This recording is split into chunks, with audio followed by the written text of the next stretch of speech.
Start. चुनाव सुधारों की बड़ी बड़ी बातें तो खूब हुई हैं स्टॉप, लेकिन विजयी उम्मीदवारों के खिलाफ दायर चुनाव याचिकाओं के समय पर निपटारे को लेकर कभी किसी ने चिंता की ही नहीं स्टॉप। लोकसभा से लेकर विधानसभा चुनावों तक में नतीजे आने के बाद ये याचिकाएं दायर होती रही हैं स्टॉप। आमतौर पर पराजित उम्मीदवार अथवा चुनाव लड़ने से वंचित रहे व्यक्ति अथवा क्षेत्र के मतदाताओं की ओर से दायर ये याचिकाएं चुनाव जीतने वाले के निर्वाचन को चुनौती देती हैं स्टॉपेरा। अपेक्षा यही की जाती है कि चुनाव याचिकाएं सारहीन हों तो तत्काल खारिज कर दी जाएं स्टॉप। यदि याचिका दायर करने का आधार ठोस हो तो सुनवाई प्रक्रिया में तेजी लाकर जल्दी फैसला होना ही चाहिए स्टॉप। पिछले सालों में कई चुनाव याचिकाएं तो तब जाकर खारिज हुईं जब विजयी उम्मीदवार ने अपना कार्यकाल तक पूरा कर लिया स्टॉप। ताज़ा मामला राजस्थान का है, जहां वर्ष 2013 के विधानसभा चुनाव को लेकर दायर की गई चुनाव याचिका को हाईकोर्ट ने यह कहते हुए खारिज कर दिया कि तत्कालीन विधानसभा का कार्यकाल पूरा हो चुका है और नए चुनाव भी हो गए हैं स्टॉप।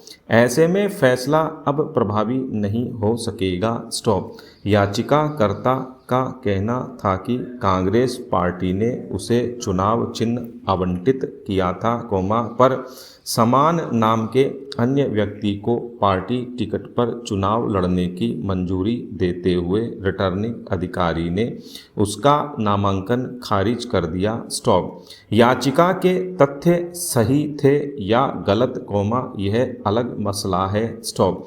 मसला चुनाव याचिकाओं की सुनवाई में कई कारणों से होने वाली देरी का है स्टॉप। जनप्रतिनिधित्व कानून तक में उल्लेख है कि संबंधित उच्च न्यायालय को 6 माह में ऐसे मुकदमे का निपटारा कर लेना चाहिए स्टॉप। चुनाव याचिकाओं में सुनवाई में यह देरी त्वरित न्याय की उम्मीदों को तो खारिज करती ही है निर्वाचन आयोग जैसी संस्थाओं के लिए भी समस्या पैदा करने वाली रहती है स्टॉप, क्योंकि ऐसी याचिका दायर होने पर संबंधित ईवीएम और वीवीपैट को भी सुरक्षित रखना होता है स्टॉपेरा।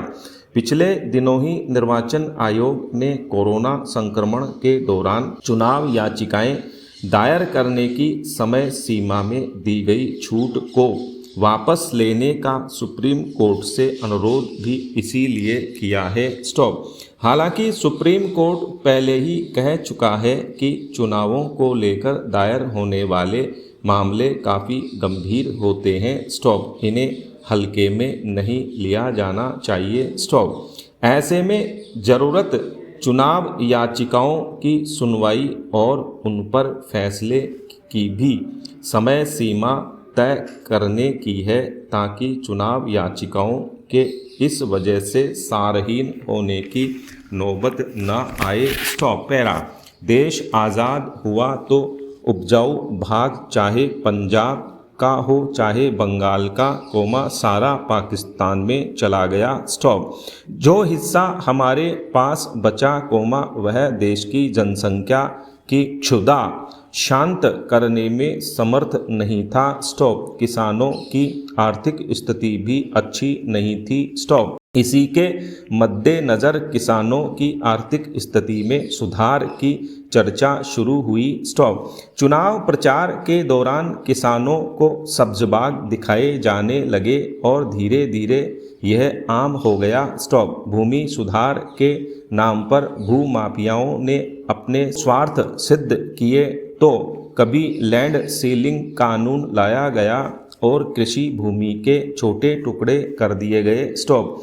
आज फिर से हम बड़ी जोत के हिमायती बन गए हैं स्टॉप। जब ऑर्गेनिक खेती होती थी तब बढ़ती आबादी का पेट भरने व विदेश से आयात पर निर्भरता कम करने के लिए रासायनिक खाद, उर्वरक व कीटनाशकों का उपयोग बढ़ाना पड़ा। स्टॉप। इनके ब्रांडेड उत्पादों के उपयोग के कारण कृषि कर्म महंगा होता गया। स्टॉप। पैरा। पहले किसान स्वयं द्वारा उत्पादित फसल में से ही बीज बचाकर खेती के समय बुआई कर लिया करता था। स्टॉप। धीरे धीरे ब्रांडेड हाइब्रिड बीज का उपयोग किया जाने लगा। स्टॉप। इस पर भी उपज कम लगी तो टर्मिनेटेड सीड की चर्चा होने लगी। स्टॉप। इस बीज की उपज से दोबारा बुआई करो तो अंकुरण नहीं होता। स्टॉप। इनके इस्तेमाल पर कई देशों ने प्रतिबंध लगा रखा है। स्टॉप। पहले का किसान जो गोबर की खाद और स्व उत्पादित बीज का उपयोग कर आत्मनिर्भर था, उसको बढ़ती जनसंख्या का पेट पालने के लिए आश्रित बनाया गया और अब उसी किसान को ऑर्गेनिक खेती के लिए प्रोत्साहन दिया जाता है। स्टॉप। लेकिन किसान अब ऑर्गेनिक खेती कर उत्पादन घटाने के लिए तैयार नहीं होता। स्टॉप। पैरा। किसानों को कई प्रकार का अनुदान दिया जाने लगा। स्टॉप। देश में अनुदान की मात्रा पर विश्व व्यापार संगठन में हल्ला मचा। स्टॉप। हल्ला उन विकसित देशों ने किया जिन देशों में हमसे अधिक अनुदान दिया जाता है। स्टॉप। उन देशों में खेत में बुआई नहीं करने के लिए आर्थिक अनुदान दिया जाता है, जिससे उपज के मूल्य नियंत्रण में सहायता मिल सके। स्टॉप। पैरा। देश में हर सरकार किसानों का भला करने की बात करती है। स्टॉप। प्रश्न है कि यह कैसे संभव हो। स्टॉप। जिस प्रकार राजस्थान में जन स्वास्थ्य को ध्यान में रखकर जेनरिक दवाइयों की सुविधा निःशुल्क दी जा रही है, उसी तर्ज पर कृषि कार्यों में उपयोग में आने वाले कीटनाशकों और उर्वरकों में ब्रांडेड के स्थान पर जेनरिक का प्रयोग किए जाने से किसानों की स्थिति में भारी सुधार हो सकता है। स्टॉप।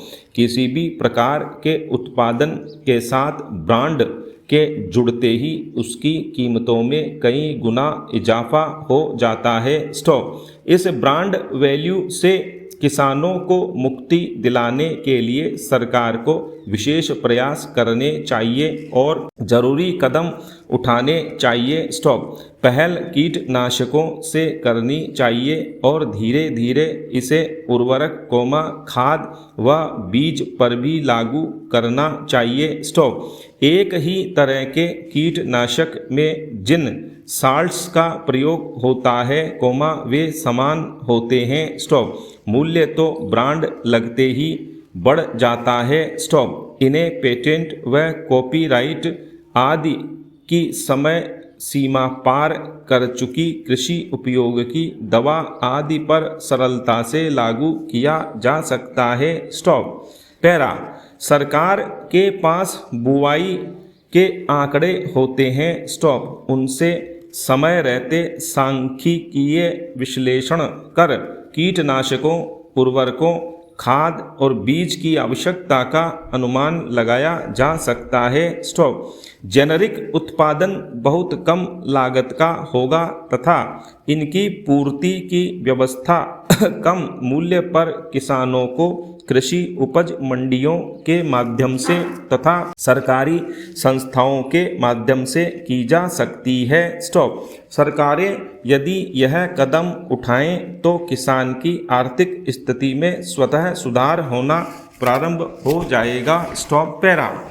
टोक्यो ओलंपिक और फिर पैरालंपिक में शानदार प्रदर्शन ने यह साबित कर दिया है कि भारतीय खिलाड़ियों में प्रतिभा की कोई कमी नहीं है। स्टॉप। यदि कमी है तो सरकार की इच्छा शक्ति की। स्टॉप। जहाँ तक राजस्थान की बात है, अंतर्राष्ट्रीय स्तर के खिलाड़ियों को तैयार करने की अपार संभावनाएं हैं। स्टॉप। शेखावाटी इलाके में अच्छे एथलीट उपलब्ध हो सकते हैं। स्टॉप। कृष्णा पूनिया ने इस बात को साबित भी किया है। स्टॉप। इसी तरह भरतपुर, टोंक आदि जिलों के युवा अखाड़ों में दमखम दिखाने वाले होते हैं। स्टॉप। यहाँ के लोगों का पहलवानी की तरफ झुकाव देखा गया है। स्टॉप। बीकानेर जिला निशानेबाजी के लिहाज से बेहतर माना जाता है। स्टॉप। ओलंपिक में सिल्वर पदक विजेता